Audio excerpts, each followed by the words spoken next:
Mask and screens both. All right, good evening, everybody. It is 6 p.m.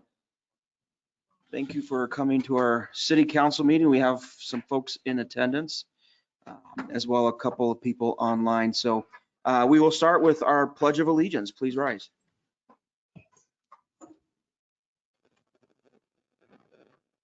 I pledge allegiance to the flag of the United States of America and to the republic for which it stands, one nation, under God, indivisible, with liberty and justice for all. Okay, thank you. Roll call, please. Mayor Ortega. Here. Mayor Pro Tem Lauer. Here. Councilmember Thompson. Here. Councilmember Estes. Here. Councilmember Applegate. Here. Councilmember Geek. Here. Councilmember Duncan. Here. All 7 members present. All right, thank you. And again, welcome everybody. It is April 27th and we're in the midst of our next meeting. So Yolanda, there's 2 people I know. One is from the city. You want to quickly go over the particulars about how to access for Mr. Byers, who is online? Sure. Thank you, Mayor. Okay, so you'll see these 4 buttons. Click the orange arrow to open up the interface. Then to communicate with our city council staff, you can raise your hand by clicking the hand button on your vertical menu bar, or you can type a question into the question pane in the interface. If you're not connected to the web presentation, you will not be able to raise your hand or ask a question. So to click on the button to raise your hand, you'll see it right there. It's the hand button. And when you click on it, the arrow will change from green to red. A member of the staff will call you by name, the name that you registered with, and will unmute you. To ask a question, go into the question pane, type your question, and then a staff will read your question out loud and direct it to the appropriate person. Thank you. All right, thank you. Okay, we're going to go ahead and move forward in our meeting here. Item 4A and B, we have no presentations or board commission committee appointments, so we'll move right into item number 5, city council agenda requests and announcements. And I will start with Ms. Duncan. Anything tonight? I'm looking for my notes.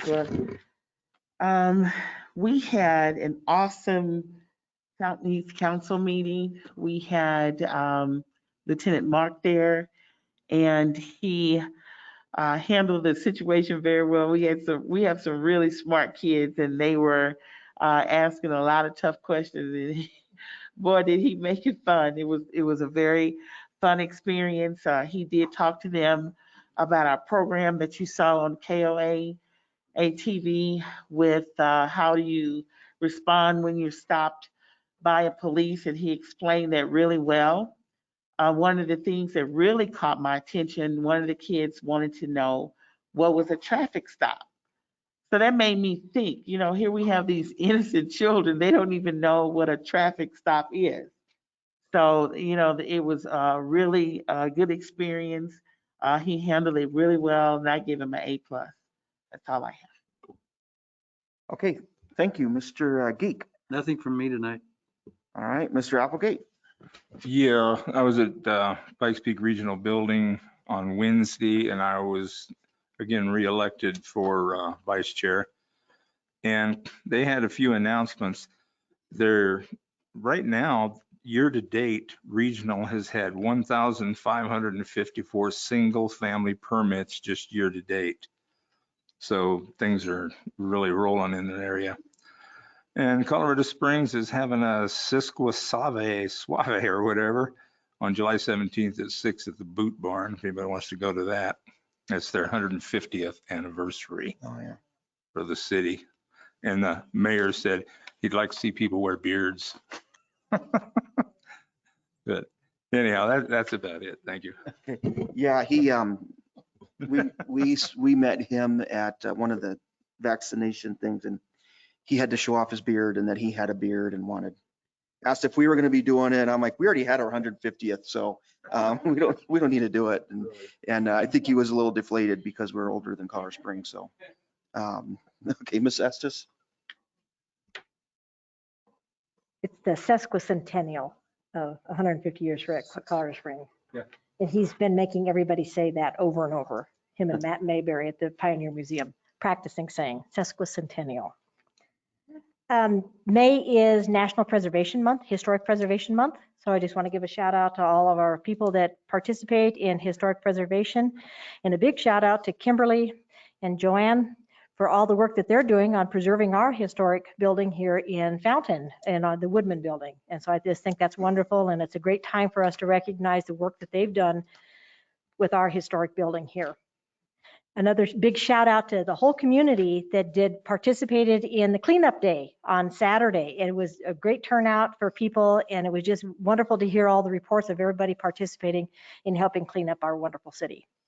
And that's all I have. Okay, thank you. Mayor Pro Tem?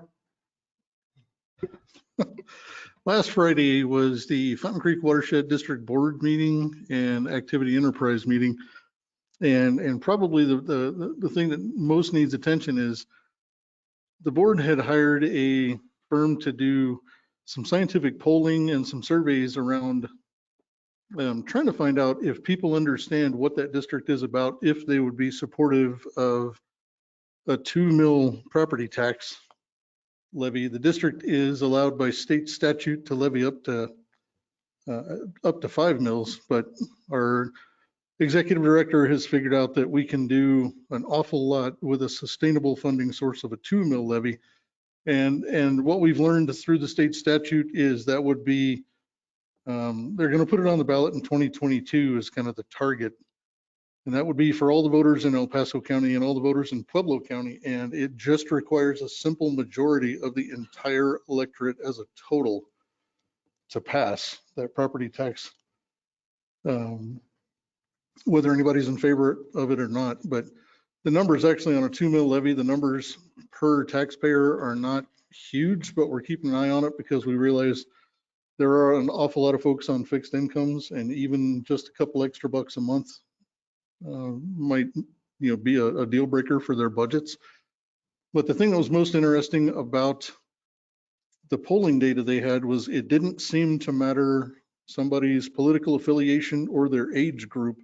There was somewhere between a 65 and 75% support for such a property tax, and it didn't seem to matter if it was property owners or renters. Their polling indicated is as long as people understood what that district is about and what the money would be for, and specific projects that it would be used towards to improve water quality, improve greenways, and handle some of the flooding and some of the other both upstream and downstream flooding destruction. There's somewhere between a 65 and 75% support for a 2 mil levy across the board, regardless of age group, regardless of political affiliation. So they're going to be engaging with another firm to start crafting educational messages for the district to do between now and next November, in hopes of getting kind of an overwhelming support for that mill levy. One of the things, Richard Scorman from Colorado Springs is the current chair of that board, and he and Lanjinos Gonzalez, our county commissioner, have been very vocal in the last 2 months, along with me having been vocal for the last couple of years, that we're going to need to see some substantial work being addressed in El Paso County, because it only makes sense to do the work up here rather than do all the work down there and instead of a big flood just go down there and destroy it all and waste all that money. So we think, as has been said for years and years and years, it's better to do an awful lot of the substantial work up in El Paso County and through Fountain, and then have that pay dividends for both counties. So that's a big part of their messaging, is going to be moving forward. Out of the top 10 projects that were put on the capital improvement list for this year, 7 of those are in El Paso County. We're not entirely sure how that worked out, because there's been a concerted effort to make sure most of the projects were done south of the county line, but 7 of the top 10 are in El Paso County for this year, so that we've got priority in our area for getting those projects done. And some of the big discussion related to whether or not we put kind of a list of A-level, B-level, C-level projects in the ballot language, especially given El Paso County is a 3-to-1 registered voter count over Pueblo County. The general feeling is we're going to go ahead and put those A-level, B-level, C-level projects in the ballot language next year. And then the other thing we were excited about from the El Paso County contingent on that board is that would then obligate the board to move forward on El Paso County projects if we were to get that mill levy passed. So there is some very positive news on the Watershed District here of late, and it's doing this old guy's heart some good to see that positive movement. So just thought everybody would be excited. They did back off. The original intent was to try and get that squeezed into the ballot this year, and we all looked and said there's just no way that's going to happen. No logical way that's going to happen. And then it would be kind of senseless coming out of COVID with all the financial impacts people have been dealing with to ask for a tax increase this year. So we're going to go ahead and ask for that new tax next year. And that is also a forewarning for us as a council if we have any issues moving forward for next in the 2022 ballot. We'll be facing at least one tax measure and potentially another one from the county. So that's it. Okay, yeah, it's a lot there. I know you and I've had sent some emails back and forth, but I think the biggest thing is making sure that Pueblo doesn't get to dictate where those projects are. Because we've got the electorate that would pass that anyway. All of Pueblo can pass or say yes, and if we don't have the, like you said, the 3-to-1, if we don't have the support down here, it's not going to go. So I think the three of you and Scorman, Lajinos, and yourself really need to stand your ground with Pueblo and don't let them dictate down there. But that's been a struggle the entire time with that group. So, Ms. Thompson. Yeah, thank you. So we had PPACG, and one of the things that came out of that was doing with the Front Range Rail Commission. We voted to have Jill Gabler continue to be the representative on that coalition, even though she has gone off the council. It doesn't have to be an elected person position, and she's been on there for at least 2 years. So we just wanted her to continue on there through the continuity. And Greg, I think you may have some competition from them on a ballot measure to make, because that will have to be a coalition of a district that covers everything from Denver, maybe a little bit north of there, down south of Pueblo, and they're thinking of a tax, of course, for that too. So kind of keep that in mind. So anyways, and then CML had their legislative meeting where we took bills that could apply to us as a municipality, and several of us, I think there was about 35 or 40 people on the call, we vote on a bill and give our opinion on whether to support it or not and what to do about it.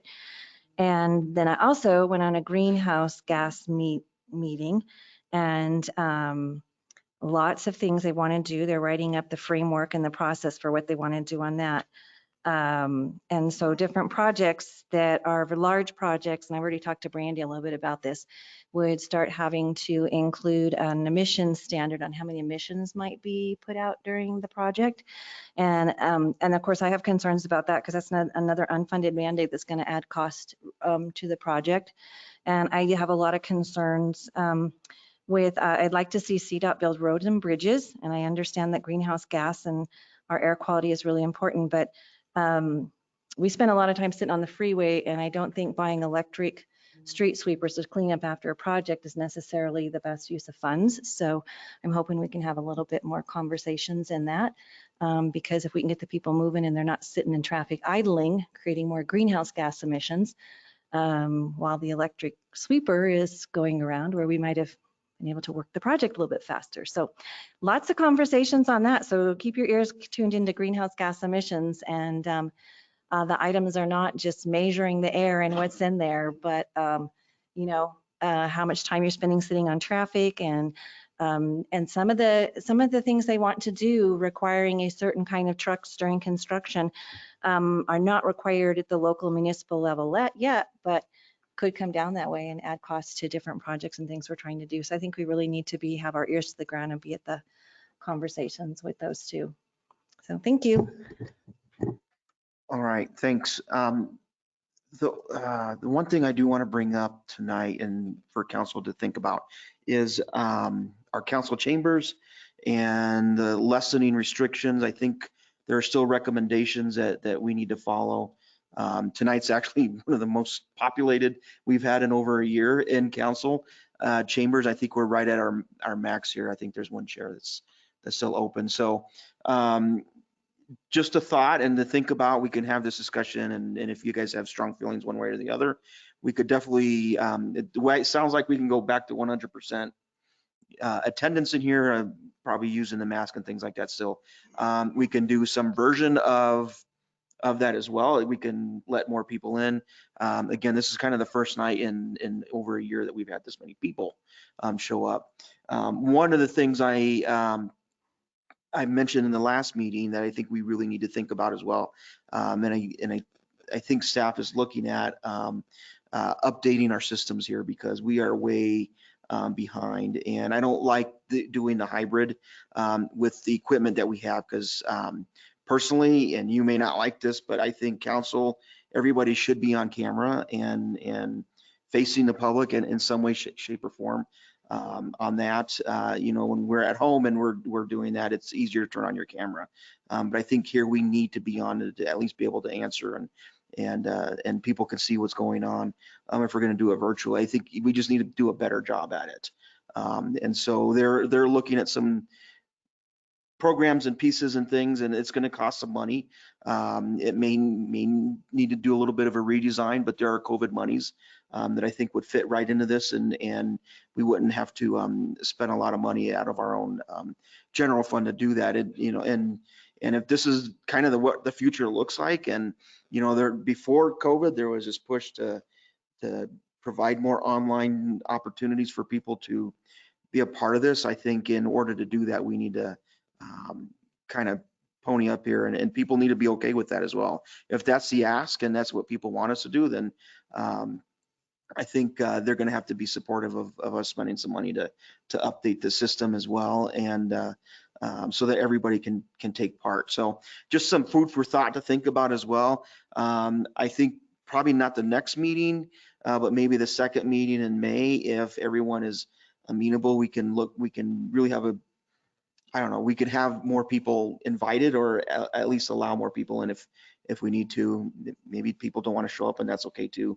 I kind of think with as big of an election we're going to have this year, more people may start showing up to hear what's going on because they may put their name out there. We may want to consider just letting a few more people in and go from there. I'm kind of okay either way, but then again, I've been vaccinated. I feel pretty okay with where I'm at. Not everybody has been, and that's okay. So you may have different opinions on that as well. But as we kind of start moving out of this, if we truly are, I think we need to kind of walk with it as well, if that makes sense, and start allowing more people in chambers and whatnot. Our attendance online hasn't been very high either. So I think most days, most meetings we've had the last 3 or 4 months, we've had up to 6 to 12 people online. Last one was a little bit more, but I think it was because of the one of the items, and then they all kind of jumped off after that item was over. So again, think about that. If you have any strong one way or the others, please let me know, and then we can have that bigger discussion next meeting, and maybe make a decision for that second meeting in May as to attendance and what we would be comfortable with allowing in and going from there. So but I think we also, again, I think we need to kind of move more towards just our normal in-person meetings and backing off the virtual a little bit, just because it's difficult to try to do this and get people to ask questions and do all those sort of things. And so again, just to throw it out there and everyone decide from there. And again, we can have a bigger discussion on that on the next meeting. I have no other announcements, I don't think, or agenda requests on that. So we will move right into our public to be heard. Citizens may address the council on items that are not on the agenda. We ask that you email your questions to the city clerk prior to the meeting at councilmeetings@fountaincolorado.org. Council may not be able to provide an immediate answer, but we'll direct staff to follow up. Out of respect for the council and others in attendance, we ask that you limit your comments to 3 minutes or less. Anything for the online folks, or anything you got in an email, Ms. Huffman? And we have no cards up here. Anybody in public want to speak on anything? Please come forward quickly.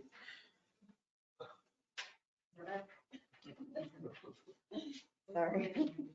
Okay, you can start your 3 minutes. So I wasn't able to actually send a question in. I had a family emergency, but I did get a chance to come today. So what I have a question about is I noticed in the paper that you received funding for some park renovations. So my question is, I know part of it is for the skate park, but is some of it going to be for the basketball courts and the children's playground? Because I think those are really, really important places, and they haven't really been touched in a while. So that's my question. Since I was on the rec committee, just asking. Oh yeah, can you state your name for the record? Shirley Martinez. Hi, Thank Ms. you. Martinez. How are you? We did receive funding to upgrade the skate park, which will be happening this year. Phase 1 of the renovation of Metcalf Park will also begin this year. It's going to start with the parking lot along Ohio to expand that for ADA parking, followed by next year a whole new playground structure that'll go in there. We don't have anything slated for the basketball hoops, but I can look into that and see how quickly we can get that accomplished as well. Yeah, just lights and, maybe some extra, they're broken. There's like 40 kids out there at a time. It's really important that we focus on some of these things. And I'm hoping with help from the library, because now I work at the library, I'm their diversity director, that I can start helping out here in Fountain with some stuff with Abby. Thank you. Okay, thank you. All right, anybody else? And I'm not seeing any hands online. So we will go ahead and move forward. On to item number 7, our consent agenda. All items listed under the consent agenda are considered to be routine and will be approved with one motion. There will be no separate discussion of these items unless the council member or citizen requests, in which case the item may be removed from the consent agenda and considered separately at the discretion of the council. We have items A, B, and C. Mr. Geek. I make a motion to approve. Okay, Motion to approve the consent agenda. thank you. And Mr. Applegate. Second. Okay, we have a motion and second for approval. We are all here. We can push buttons today. Ms. Thompson, did you have something? Oh. Oh. You can speak that down if you want.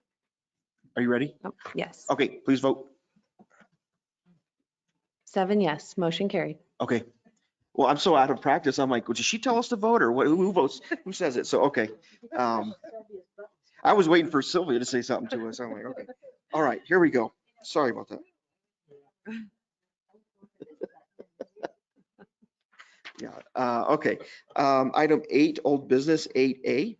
We have second read of ordinance number 1762 and ordinance approving an overall development plan amendment number 3 for Ventana for properly generally located east of Old Pueblo Road and north of R&B Court, Fountain, Colorado, here and after more specifically described in Exhibit A and Exhibit B.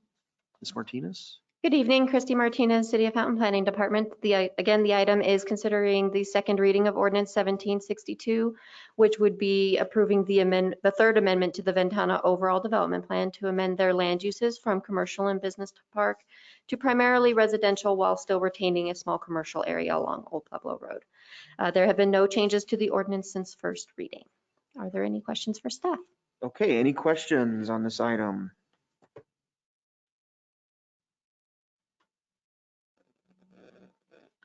Okay, I'm seeing no questions, council. Mr. Applegate? Yeah. I move that we approve ordinance number 1762 on second reading. Okay, and Ms. Estes? I second. Okay, Mr. Geek, do you have anything? No. Okay, we have a motion and second for approval. Please vote. Oh, Ms. Duncan, did you have something?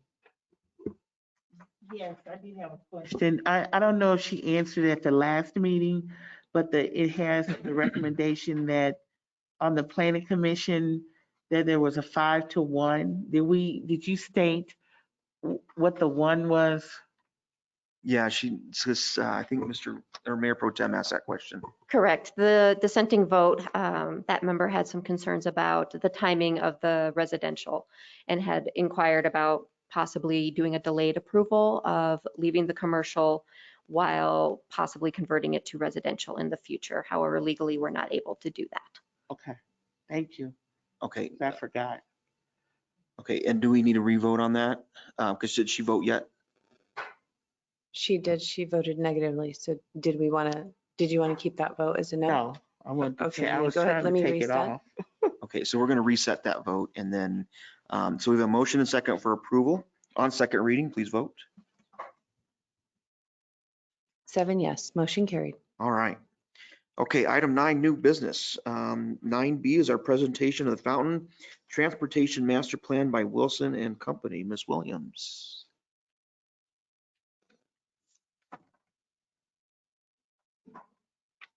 Good morning. Good morning. Good evening. It's nice to see you all. It seems like it's been a year because it has been. Brandy Williams, City Engineer, City of Fountain.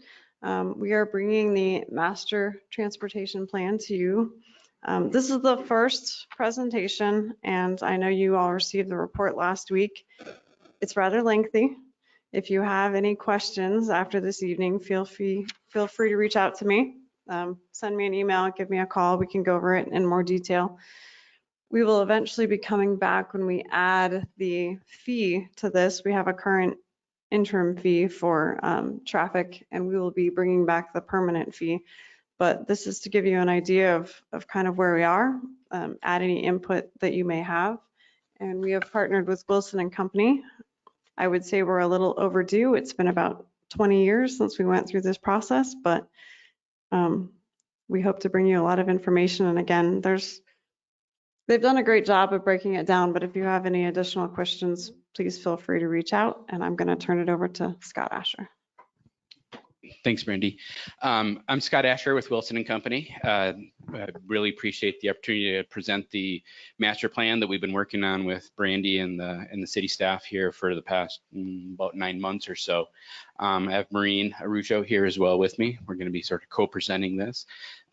We've been working, like I said, it's a lot of information, and we're going to try and do our best to go through it thoroughly and quickly.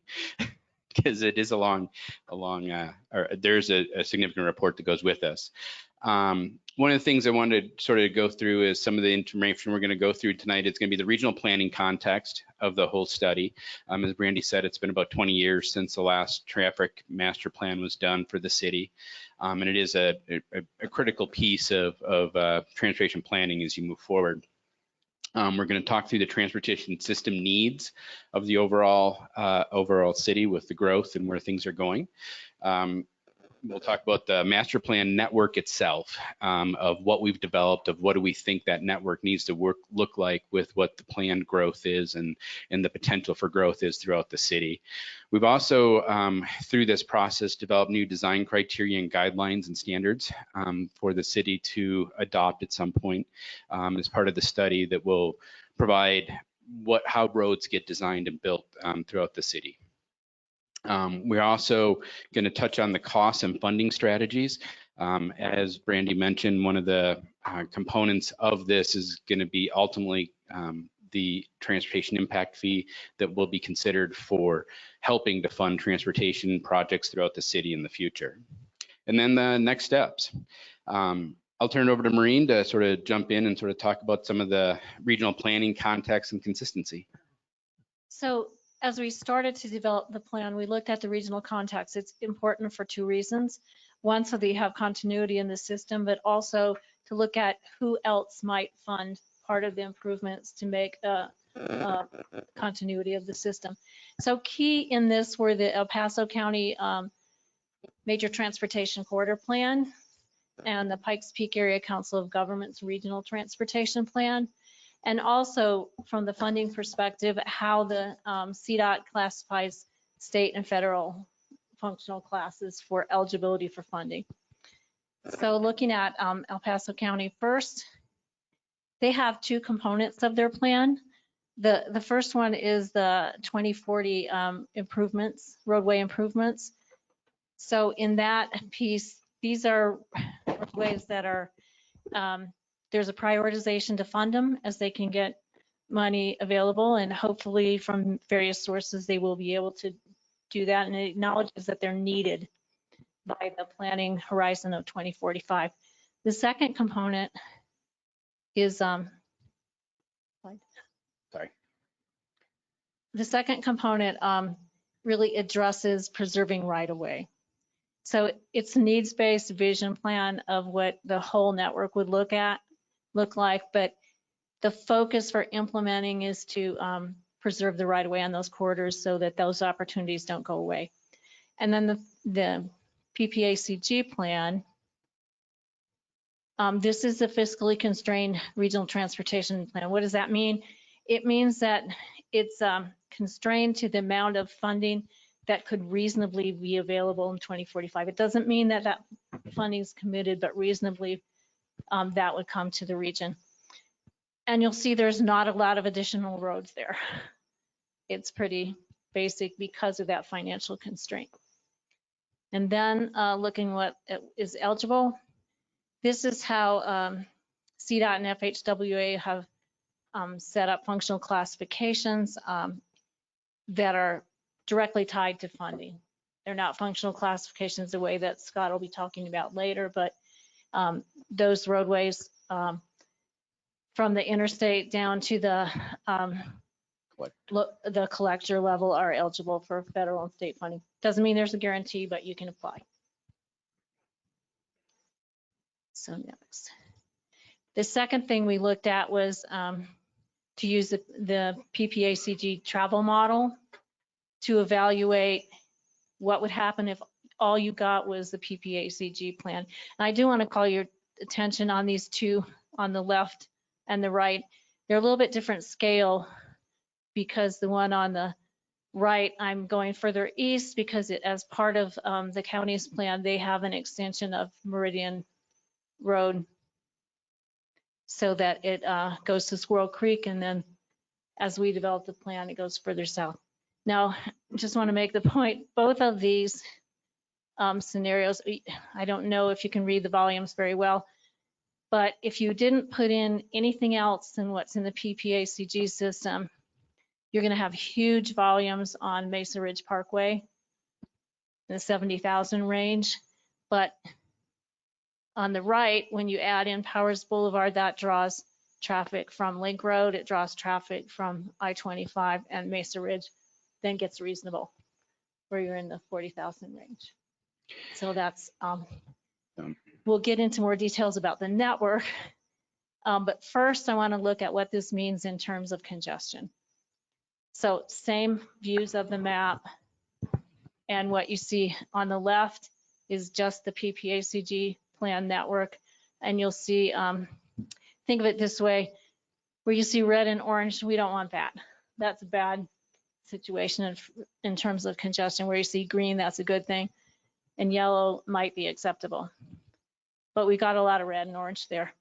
So with the network that we're proposing that provides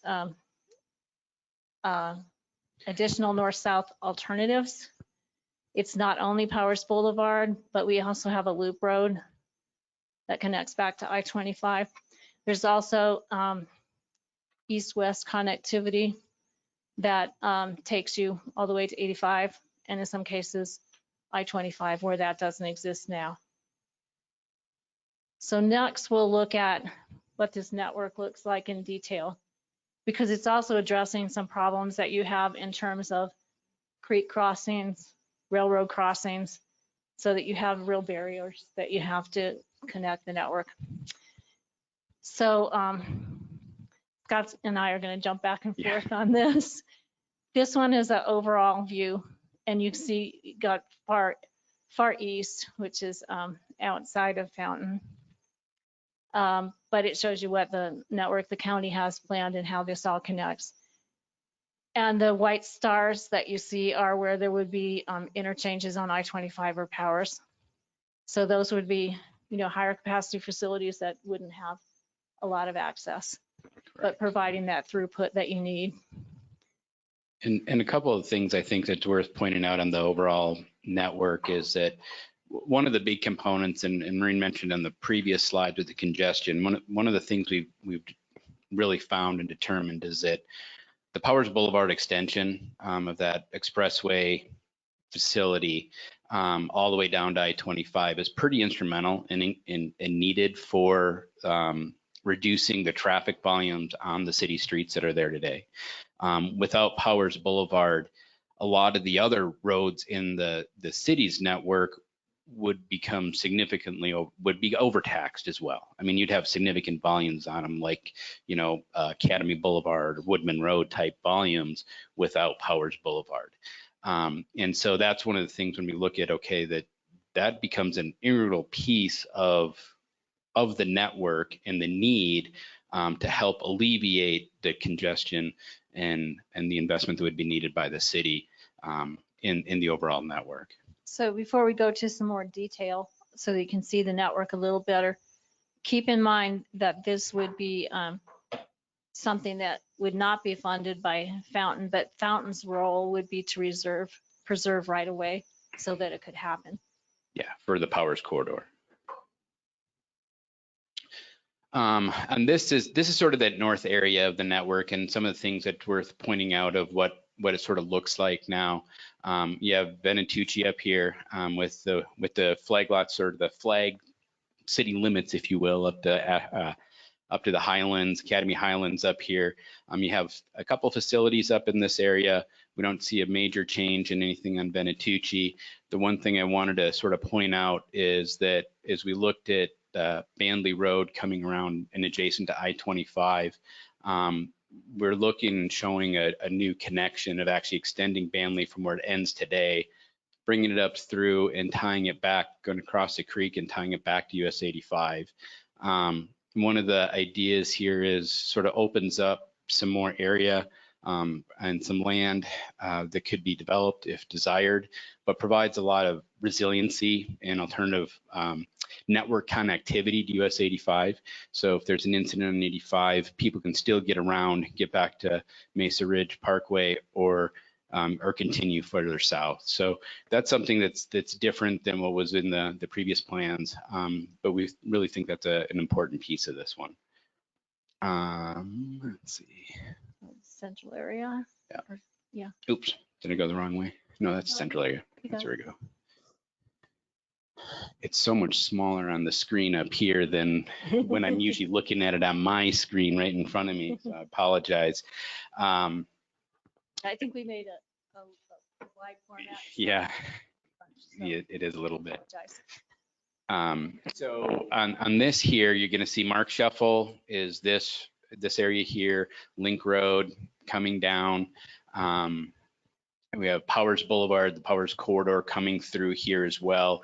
As Maureen mentioned, we have the Mesa Ridge Parkway extending east from Powers to Mark Shuffle and then continuing east to connect with an extension of Meridian Road. We've also taken Meridian Road and extended it down to Squirrel Creek Road to a new connection, and then also extending that further south, and actually would take Meridian Road connected all the way down to Hanover Road to have a far eastern boundary connection on the eastern edge of the cities. And the first two pieces there, the Meridian to Squirrel Creek and the Mesa Ridge, are projects that the county is actually pursuing right now. They're correct. Pieces. The other piece that we sort of looked at but the other piece we looked at was this loop road here that sort of goes around. This is is what we look at this as being sort of a loop around the eastern part of the city that would still tie back to I-25 here. And if you notice sort of the location of that, it was showing a new interchange on I-25 access point, really with the goal that it would feed and help serve the planned rail business park in that area on the west side. If you're going to have a major facility over there, you're still going to need to have, between the rail access, you're still going to have trucking access. It's going to want to get around. And that's why we thought this would be a good location for them to have that access to I-25 and then also be able to get out to Powers Boulevard to go to the airport if we need to, or north and south on I-25. Another element that we were looking at is Wilson Road, extending Wilson Road east to tie really out to Meridian Road, and then tie all the way back to Old Pueblo Road. We've Railroad grade separation out of that too. Yep, exactly. So what we were looking at doing is actually creating a new grade separate. There we go. A new grade separation where we would actually take Wilson Road up over the top of the railroad and get it back down before it ties into Old Pueblo Road. That's going to help just with continuity of traffic and availability of traffic to not be hung up by the railroad, right? Because that becomes one of the major constraints within the city right now for moving traffic around. Same thing with the loop road. Is the idea that it would go across, yeah. Trying to think if there's anything else on this one, Maureen. we did fail to point out where the city limits are. Those are the white dash lines. Again, not very legible, but important. So you'll see that we're looking at not only the city of Fountain, but the area that might be annexed at some point to the city of Fountain. Correct. The growth areas. As we consider, as we move south in the southern part, again, you can sort of see where that loop road comes in, the extension of Meridian, Powers Boulevard coming down and tying into the interchange at I-25. One thing I will mention, especially with the Powers corridor on the southern part, El Paso County is moving forward with a study in conjunction with CDOT, PPACG, and Fountain to really define that whole corridor. We've been working pretty closely with the developers in the northern edge to try and figure out where that corridor needs to go and define that. But in the southern area, since development wasn't as imminent, we weren't, figuring that out 100%. So that is something that's going to be ongoing. So the southern piece could shift and move a little bit, as well as that interchange at I-25, but still with the ultimate goal that it will connect somewhere on I-25 in that general vicinity. Yeah, the idea on Powers is that the existing interchange would be upgraded, but for the loop road, that would be a new location. Yeah. And it is. We tried, as we were developing this, to look at where we shouldn't have the roadway, where there would be impacts, but it's by no means final at this point. So then as we get into design criteria, when you look at the network, there's a lot of new roads, a lot of different roadways there that would need to be expanded. And in a review of the city's design criteria and roadway classifications, there just wasn't a lot of classifications to help for the future growth of the city of Fountain. So we went through a process working with Brandy and Ben to really look at what type of roadway classification would we need as roads go, move forward, as development happens, as we expand the city and grow, and to come more in line with some of the palettes that the surrounding communities have. We considered a lot of what does Pueblo have, what does City Colorado Springs have. El Paso County looked at some of the northern Colorado cities to look at that as well. So we developed some new street standards, and we'll talk through those. A lot of those are going to base on the City of Colorado Springs' general design criteria. That's what the City of Fountain generally follows. We also follow AASHTO design guidelines, which is the American Association of State Highway Transportation Officials. They're sort of the standard that everybody in transportation sort of follows and falls back on when there's issues. The state access code, and then also the manual and uniform traffic control devices, which helps us with traffic laneage and capacities and things like that. So one of the things we did with the off-street, with the design standards, is we've incorporated into the master plan the off-street trail design standards that the Parks Department has developed and adopted. So we'll include those in here because this is a plan. We want to make sure that we're not precluding trail connections and pedestrian connections, but incorporating those into the overall plan, and thus having the design standards for that here. So the widths that were in those standards are included in these sections? as Correct. Scott goes through them. That is correct. As we get into the street design standards, there's several more street standards. We're going to start with sort of the bigger ones. These are the main classifications that are used in the roadways. We'll jump into more detail, but we're going to start with that expressway standard that currently the city doesn't have. That expressway standard would be more what would be required for like a Powers Boulevard. And you know, just so we have that in the standard, so that if somebody comes in and wants to start developing Powers Boulevard, you say, okay, this is what this needs to be, and you have the right-of-way definitions, and can start preserving some of those property needs. Then we get down to the major arterial standard. It's going to be a big standard down to the arterial, minor arterial collector, and then minor collector. I'll go through these. I have pictures of these, so it makes it easier to see and understand in a minute. But then we get into the residential standards, industrial collector, as well as alley standards. So you have a much larger palette than what we had in the past for the growth and to meet the needs of different developments as they come into the city. Again, this first one is the expressway section, right? So this is going to be a large, you know, more free flow roadway section. Like we would have on Powers Boulevard, like you would have on, you know, I don't want to say I-25, but Mesa Ridge as well could be an expressway standard. Large right-of-way, higher speed facility to move traffic volume quickly. Now, our major arterial section is basically going to be your 6-lane facility. You know, like I think Briargate Parkway, we always like to use that one as sort of a standard of what that looks like. It's going to have a raised median that's wide enough to be able to accommodate double left turn lanes at intersections to manage capacity to make sure the traffic flows well.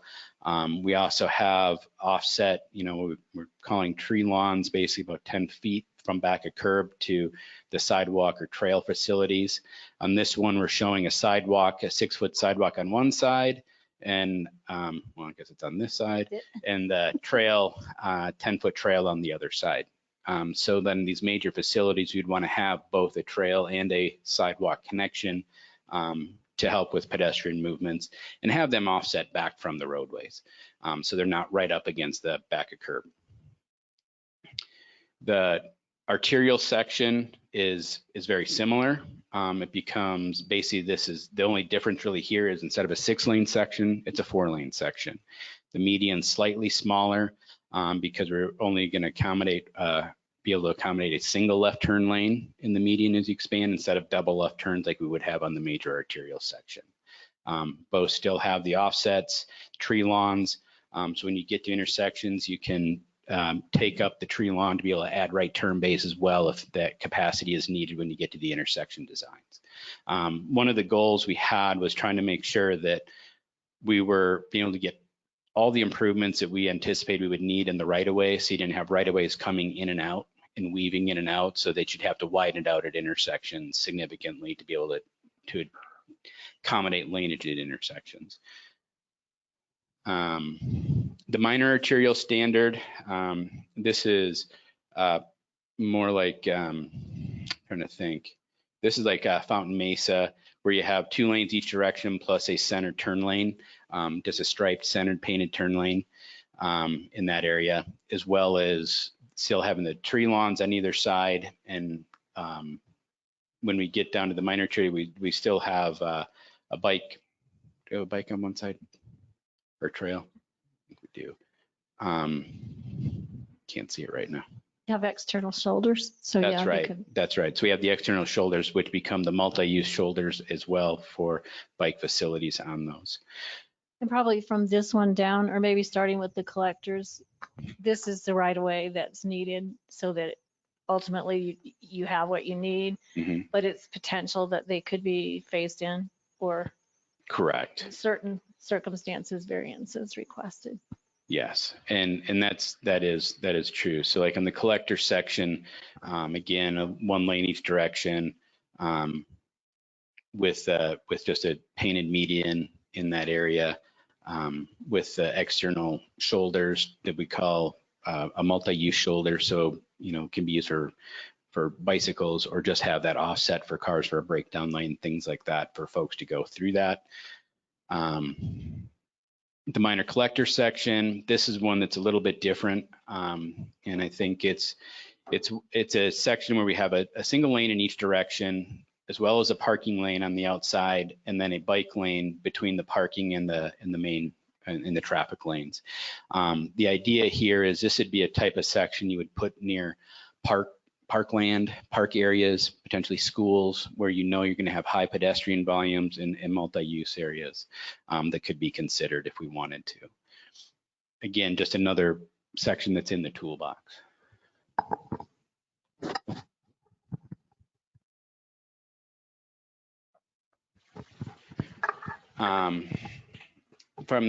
Then we have the last two that we have are the residential, and basically the difference between the residential sections, there's going to be whether it's a detached sidewalk or an attached sidewalk. So it's still a two lanes in each direction, parking lane on the outside. On the detached, we'll have a 5-foot offset for the sidewalks on either side, again, just to get pedestrians away from the roadway section. And then as we get to the attached sidewalk section, it just sort of shrinks up the right of way on this same section overall, other than the sidewalk is right at back of curb instead of offset by 10 feet. So it's about 10 feet smaller.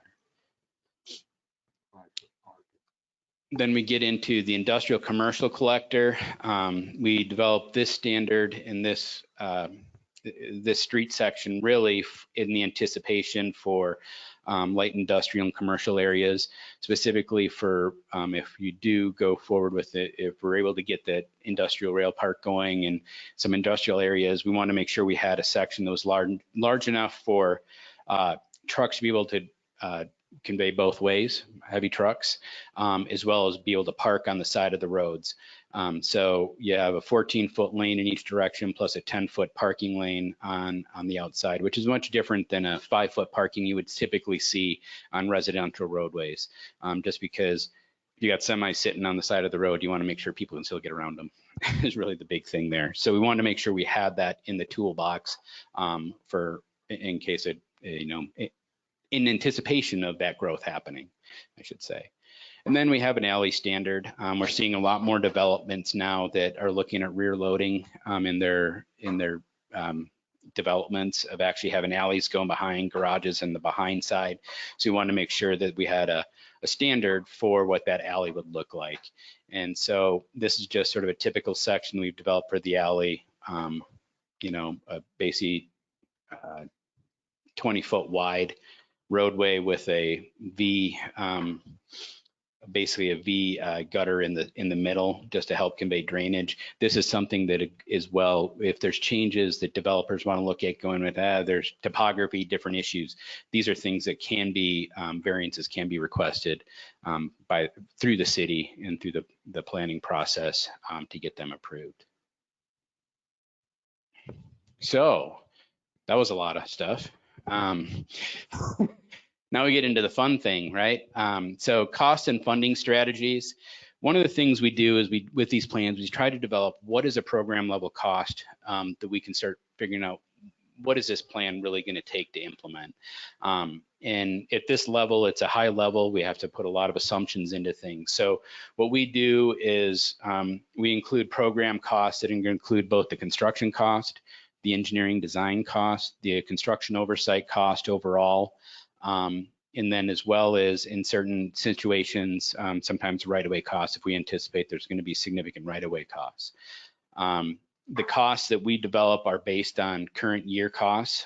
We haven't escalated them. We don't have the crystal ball to know when projects will happen, so we need to recognize that as we develop these costs, that if we're going to be doing them 20 years from now, those costs will be higher in 20 years than they are today, unless something changes drastically in history. I haven't seen it yet, but it's possible.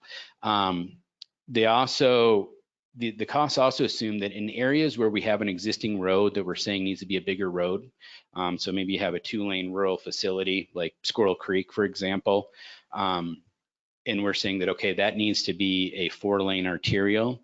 We're making the assumption, other than the piece we just constructed, that that roadway would need to be fully reconstructed. So it would be a full reconstruct and not just scabbing onto the outside of an existing pavement structure that's been there for 30, 40 years and thinking it's going to be okay.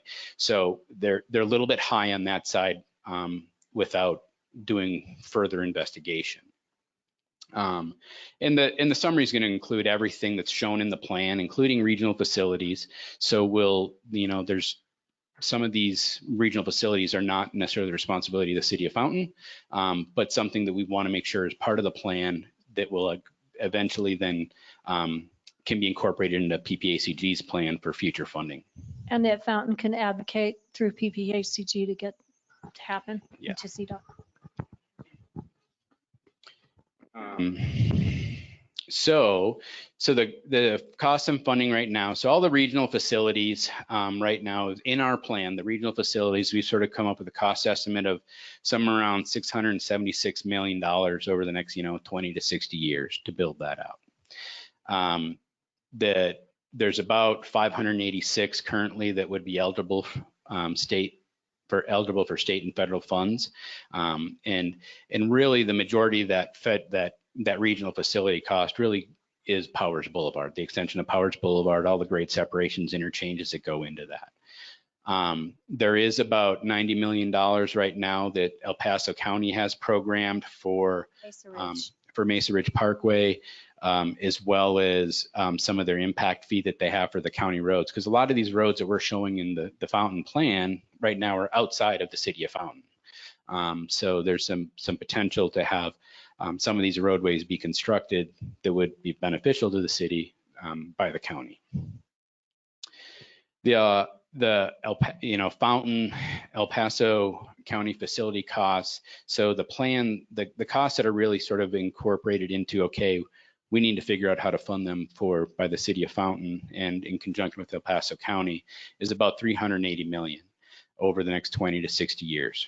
I know it sounds like a really big number, and it is, but when you look at that, you're looking at an investment, of 10 million a year over the next, 30 years potentially, and that's where, with those costs, that's where we really start looking at how do we use the impact fee to help fund a lot of that, and that's what we're continuing to work on right now. We have about, out of that 380 million, we have about 140 million that could be right now eligible for state and federal money, which is great. So then all you have to do is have the match for state or federal facilities to make that happen. And then undetermined funding right now is about 240 million. So that's sort of the costs we're working with. In addition to, we have about 80 million of private money right now, or facilities that we're showing in the plan that really would be needed to be built by private entities as development happens.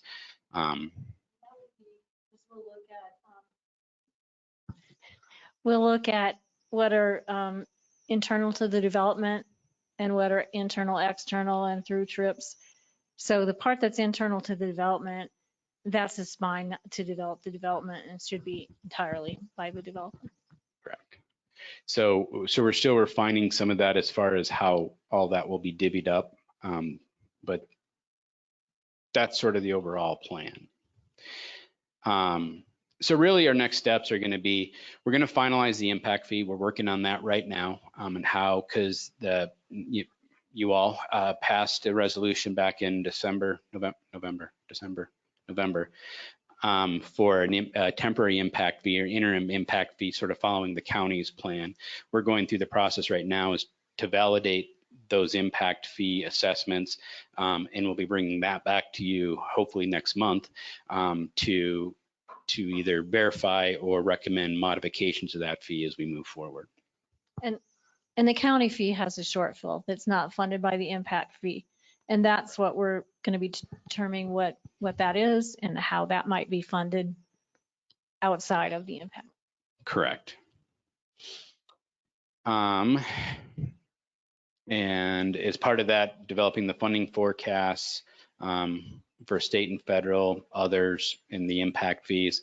Prioritizing the improvements in the phasing, that's something that we're going to be looking at, as well as, okay, if depending on what happens, running some different scenarios of where you're going to get the most bang for your buck, where do we want to start prioritizing the first projects as we start moving forward, or identifying where we want to, incorporate and go to PPACG and get other partners to start building some of these facilities. And also, frankly, because I'm talking about shortfall, it might be that you can build part of it and phase it in. Correct. So instead of building a 6-lane facility now, build 3 to get a road there to start moving that traffic and start opening things up to be able to start gaining more momentum on the funding side of it. Because we also recognize that a lot of things with funding, as things change, as development occurs, there's going to be more tax base, there's going to be more, ideally, hopefully, a lot more sales tax revenue coming in to the city that's there today. So you'll start having new funding sources and additional funding coming with growth that you don't have currently. So we're trying to figure out how do we incorporate that into the funding plan as well, so it doesn't look so daunting. And then the last bullet is how that you keep this plan current. So you need to monitor implementation, monitor growth. Is it not happening as fast as you thought? Is it happening faster? And you should do that at a minimum on a 5-year cycle, more frequently, if you would be better. And with that, that's the summary. And thank you, Brandy, for reminding me of that. One of the things that we're also developing as part of this plan is that we're developing, I'm going to go back to a graphic, hopefully, if I can get back to the map. I'm going to go to the overall one. So as we've been developing the plan, we've pulled this all together and through GIS facilities have a KMZ file that has all this information that we basically presented here in an easily accessible standpoint. And our plan is, as we finalize the plan, we're going to get that web ready to be uploaded to the website so it can be more interactive. So people can go on and click on each one of these roads and figure out, okay, what is this going to be? What is this classification plan to be? What is the funding potential? What is the current program cost? All those different pieces of information. With that KMZ also has all the wetland areas, the riparian areas shown, the environmental scenarios, or environmental overlays in there, property, all the property lines and parcel data. So if you click on a parcel, you can go straight right to the assessors to figure out, okay, who owns that? What's the value? Things like that. So it will be a really great, and trails too, and all the trail systems as well that are transit in there. Yeah. Yeah, so it's the full gamut of all that information in a much easier way to be able to click on it and be able to see it, hopefully. In case you thought we only considered the roadways, we did look in laying out the roadways where the rest of the multimodal plan was. And so you can see that in this KMZ. Yes, thank you. Questions?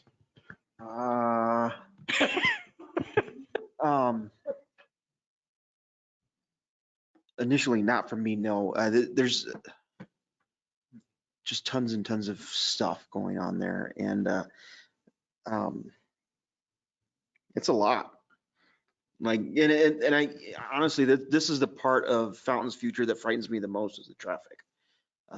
I think water's always up there, but traffic is definitely something that I think is going to be on a lot of people's minds as we move forward and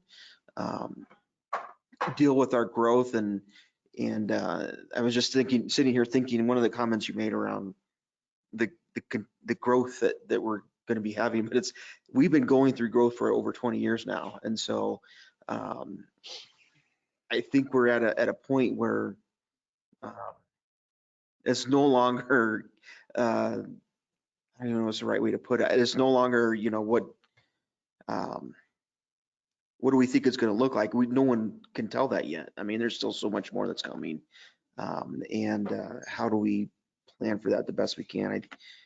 I mean, this is a good start, but I mean, there's so many other players involved as well that between the county, PPACG, Springs sitting up there, you know, all this stuff that's around us, and all those influences that will affect down here as well. So, we just got, I think the final census is finally out, and you know, Colorado is one of the fastest growing again states in the nation, and they're coming here into this urban corridor of ours that has grown tremendously over the last 30 years. And so, yeah, I don't know.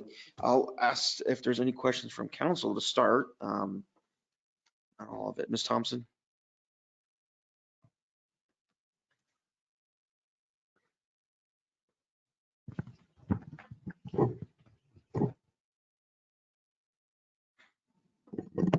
Okay.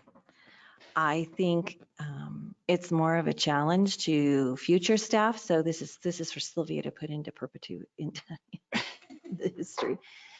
The challenge, I think, is going to be to really hang on to this and reserve those places that we need for this growth, especially along the Powers Corridor, where there's going to be tremendous stress from developers, commercially, residentially, to hold tight and hang on to those corridors. I think we've seen it in places where they haven't done that. Then they have to go in and tear down homes and businesses and different things to do that, which is tremendously disrupting to the community and the people whose lives those are, and of course adds more expense to the project. Yeah. So I just throw the challenge out there for people who are listening to me in 20, 30 years from now. Hang on to those areas that we need them for the growth, because we may have to do it in sections. But you know, just like I-25 now, it's going to be incredibly difficult to widen a lot of those areas to 3 lanes and 4 lanes that need it, because you know, things have built so close to them. So that is a challenge to anybody who's thinking of getting into government. You can have your little pet projects you want to get elected for, but reality comes down to if the people can't drive on the roads, they're not going to be happy. So just hang on to those areas. And I know I share the mayor's concerns with traffic in the area. I know Brandy and I have talked a lot over the years about reserving Powers Corridor. How are we going to get it done? Get it into the projects and different things. And so it's on a lot of people's, we're trying to think regionally approach so that everybody is really on the same path. And this has got to be a regional approach to this. It cannot be just the city of Fountain or El Paso County. We have to design some common standards for this to make it easier for the people coming in and doing the building, so they don't have to just change them from place to place. So that's just my challenge out there. And I totally agree with the mayor. Yeah, I think the other part of that is, and we've lived through it, you and I, and is all the smaller communities want to work together. Colorado Springs is going to do whatever they want. We met with a developer recently, and they're convinced that because Colorado Springs said so, Powers isn't going to go any further than where it is right now. And I said, well, that could tell you a lot of things that I was convinced was never going to happen either.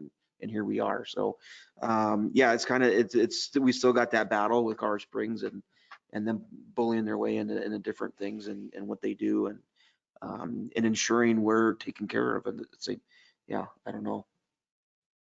It's a lot. Thanks for that. Mr. Applegate? The Powers Corridor, none of that is reserved at this time south of our town, is it? It's all just open farmland. Yes. So south of Mesa Ridge right now, has not been dedicated. It has been reserved through the Mesa Ridge development, through their ODP and the annexation agreement. Has requirements for that to reserve the right of way down to Mark Shuffle. And then we've Cane been Ranch, yeah. working through Cane Ranch as well, through their annexation, has it identified as being reserved. With once the final alignment, they have the 300 feet of right of way that's actually in the annexation agreement for Cane as well as in there.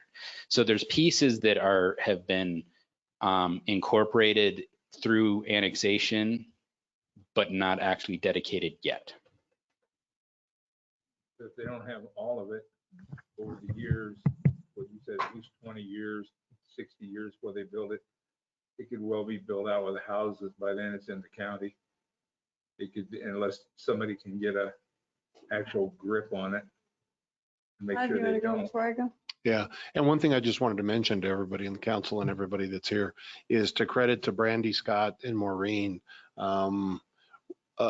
2 years ago, the state and the Region 2 leadership were not even at the table discussing these things. And to these three individuals' credit, they are back now at the table. There is new leadership in CDOT's Region 2, and we've met with them lately several times. And I just wanted to make sure you all knew how hard these three folks are pushing to make sure that that occurs. And it is good to have the current Region 2 CDOT leadership back at the table, understanding how important that right of way and them being involved in this is. Yeah, I think they've done a really good job on what they've outlined so far. It looks really good. But of course, as far as Fountain's 380 million, it'll take us 150 years to collect that. So I just wanted to follow up, Councilmember Applegate. We have actually, the county has received the IGA from CDOT to do a PEL, which is a study to look at all of Powers Boulevard to really establish that corridor. So with that being in place, as projects come into the county, they'll know where the alignment is. We'll get to the point that CDOT knows it, PPACG knows it, the county knows it. Much to possibly Colorado Springs' dismay, they'll know it because through the PPACG process, they'll be aware of it. But we're trying to really do our best to define that corridor so we don't get here in 40 or 60 years and have nowhere to build that road. what are they going to do about those land conservancies that are down south there? Can they cross those? I'm a little worried about that, and I'm worried about the solar garden, but we can work with Colorado Springs Utilities and work with, and they have both of those. So yeah, work with them to figure out how we get it through there. Right, those could be a problem. In 50 years, those solar panels will be this big. Any other questions? Comments or concerns? Come on up. Please state your name for the record. Okay. I'm Audrey Beckett, and all of this is very good in terms of looking at the future. I also want to look at the present. I own all of the land along Bandley Drive, both the commercial as well as the industrial land that isn't yet developed. And one of the questions that I had when we looked at Bandley Drive, in the old plan 20 years ago, it was shown as an arterial. Today, in terms of what the uses are, what is planned to be done along Bandley, the north part, north of Mesa Ridge Parkway, is all collector. And I think that the proper classification for the land in front of the road in front of my land is to be collector. That would allow the 2 lanes going north and south and a left turn in lane, the way that it's currently configured. And it would also allow the land along the east, which is the only side that does have access onto Bandley. It's just the one side because the freeway is on the other side. It would allow access points more often. Right now, as an arterial, the width of the between access points is so wide that no lot is able to be given more than one access. So this was one of the problems when I had the big trucking company that was thank you very much, Old Dominion, was that they could only have the one access in. Same thing when I brought a truck project, only one access. And so it's very difficult for some of these with the way they want a road in or an access point in and an access point out. And so we could accommodate that much better if it were a collector road and designated that way. And so I just wanted to bring that to your attention. I'm talking to Brandy about it and also Todd, and I've sent a memo. I have a Lee Scott and Cleary, who are traffic consultants that have worked on Bandley and my projects for the last 15 years. Oh, great. And they have Jeff is listening, the head of Lee Scott and Cleary here in Colorado Springs, is listening tonight remotely so that he could answer any questions if you have them. But I know we're still in a bit of a tentative stage developing this, but I wanted to get that in because it's very important. Finally, it all comes together. You guys vote, and then I don't have anything that I could say. So I will work with staff, but I want you to keep an open mind, if you would, to that's a road that, like right now, I have 1 7-acre parcel under contract. I have another one that called today that'll go under contract. And so finally, we're developing the industrial land along there, or trying to, and we do need to be sure that we've got access points. And that's the main thing that is so important to me as you're looking at broad brush traffic and access and that kind of thing. All right. Jeff, do you have anything to add? I don't know how this goes when somebody's on the web. Can they come in if it's needed or not? You can now. Go ahead, Jeff. Well, this is Jeff Hudson. Hi, can you hear me? Hi, can you hear me? Yes. Yes, I'm with LSC Transportation Consultants, also known as Lee Scott and Cleary. Yeah, we basically, we've been studying this corridor for a long time, since, probably before 2000. And, early on back in the 2000s, we studied the whole Audrey's entire development along Banley Drive. And at that time, I think the SCI plant was still operating. And, we came up with a recommendation at that time and reconfirmed it with a more detailed study, even in 2002, of a collector classification for Banley Drive.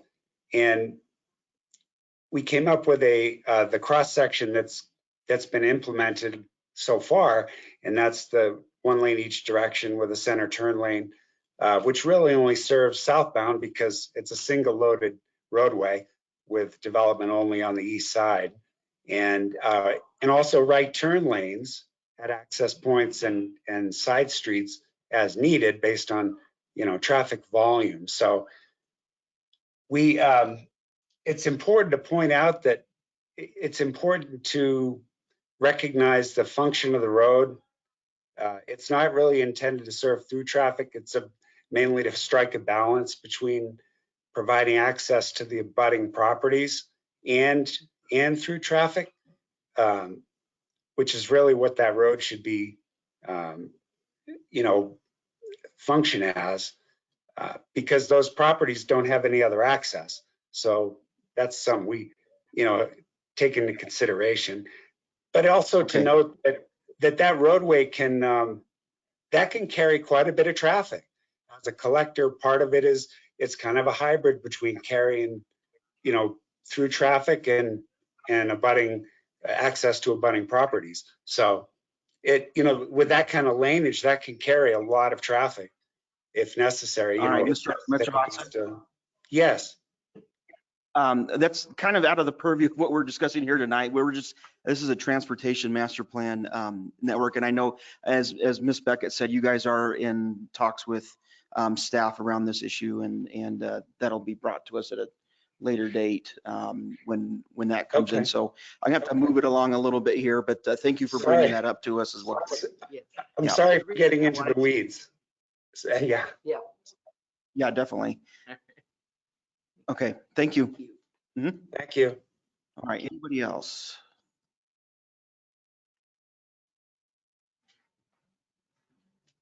Okay, I'm seeing no other hands. Go ahead. Who's up?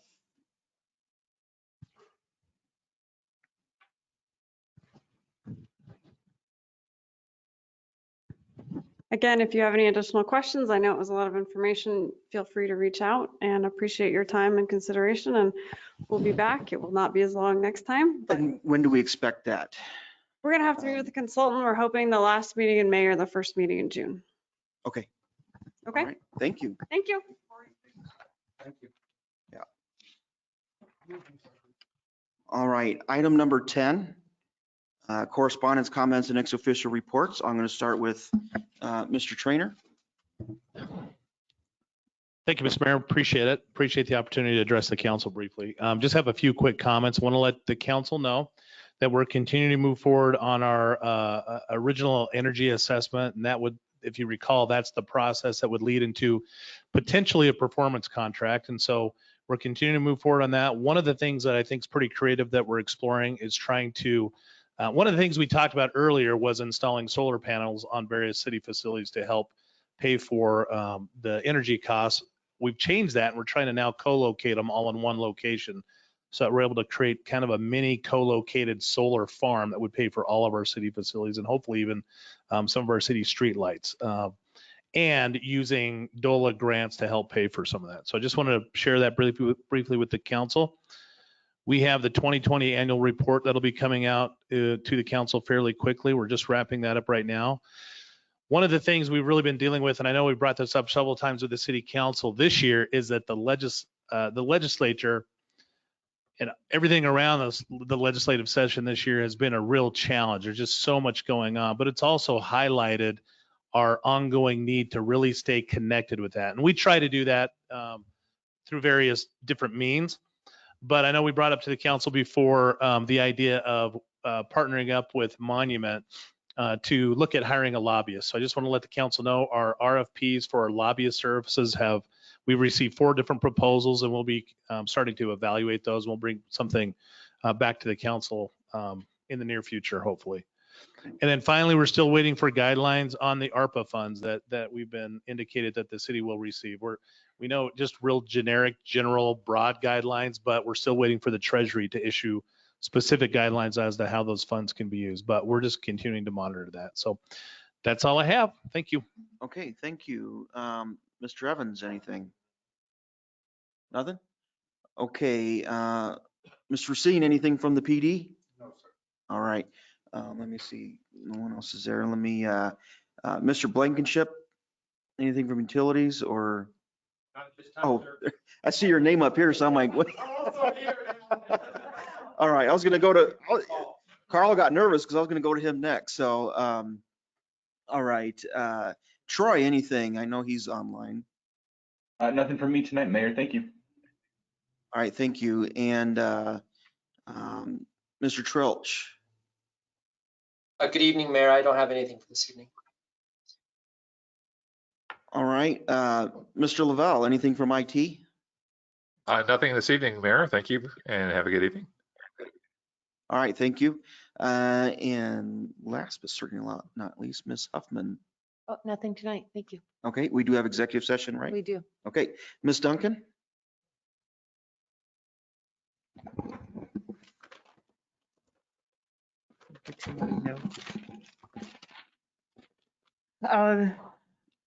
Cleanup Fountain has chosen Cross Creek Park for their next cleanup on May 16th at 10 a.m. So if you're looking for an opportunity to serve the community, Cross Creek will have a cleanup on May 16th at 10 a.m. And the Youth Council is still collecting books through the 30th of this month. We are collecting books to give to veterans, resources, and there's a program at UCCS that Dr. Teresa Newsom has, and we will support educators and literacy for all. And there will also be 2 little free libraries within the community in Cross Creek. One will be at Cross Creek Park, and one it will be at one of the pocket parks. So those are the things that we are doing with our books. Thank you. Okay, thank you. Mr. Geek? Nothing. All right, Mr. Applegate? Nothing else tonight. Ms. Estes? Nothing else. Mayor Pro Tem? Nothing else tonight, thanks. Ms. Thompson? Nope. And I have nothing as well. We do have executive session. We'll let Ms. Huffman run us through that real quick. Thank you. I'd like to request an executive session pursuant to CRS Section 24-6-424 for the purpose of review, approval, and amendment of executive session minutes, and an executive session pursuant to CRS Section 24-6-424B for the purpose of receiving legal advice on specific legal questions. All right, and council? Mayor Pro Tem Move to go into executive session as requested. and Mr. Geek. Second. Okay, we have a motion and a second to go into executive session. Please vote. 6 yes, 1 no. Councilmember Thompson voting no. Motion carried. All right, and our next meeting will be May 11th, 2021, and we'll see you then. We're adjourned.